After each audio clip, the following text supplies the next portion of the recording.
the work of many, many academics and boil it down into a form that could easily be followed by the mainstream reader.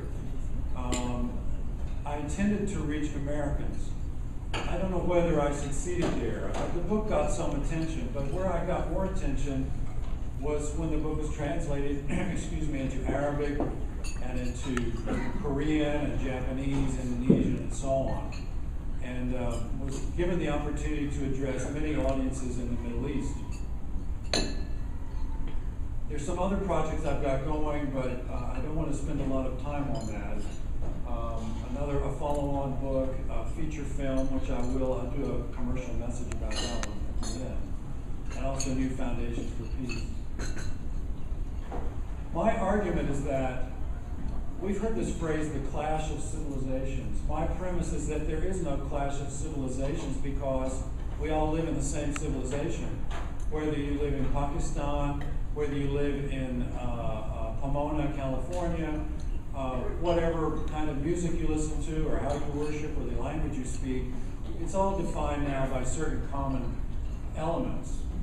And I argue that this civilization that we all inhabit owes a lot of its existence to very important work done more than 1,000 years ago in places like Baghdad and Damascus and Cairo and elsewhere. Now people say, once they accept the premise that, okay, there was a lot of smart stuff being done 1,000 years ago, why did this happen then and there?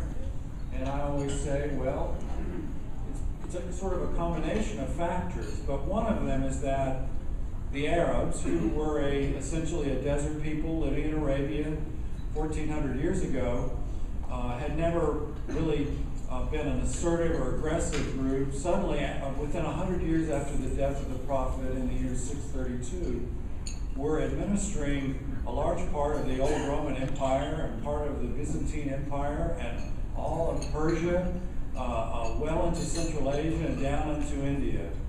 This, in 100 years, from being a very somewhat remote and isolated group to being probably the most powerful group on earth at that time.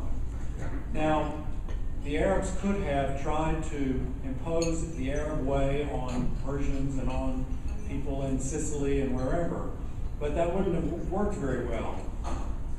What happened was a process of improvisation, of assimilating other ideas and methods, because they realized, well, the Persians have been an urban and highly intellectual culture for several millennia, the same for India and so on. So we should probably learn from them as much as we teach them. I really believe in history. I'm in love with it. I grew up in the hippie era when people used to introduce themselves by saying, hi, I'm Aspen, or hi, I'm Starlight, but there was never a last name attached. And I always resisted that because, you know, we all come from somewhere. I mean, it's your right to keep that